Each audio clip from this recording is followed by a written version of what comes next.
Hello guys! For today's video, papakita ko po sa inyo yung puno ng dates. Ayan, madami pong bunga. Halos po mga nabubulok na po sa puno.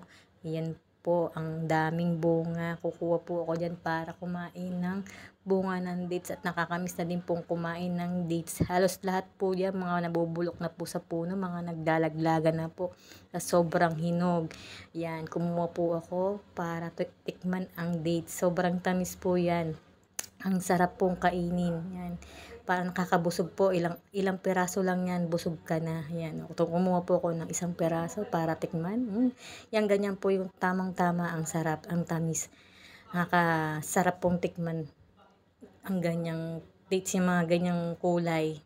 Katamtaman lang po ang kulay niya. Ang sarap kainin pag ganyan po yung kulay, yan.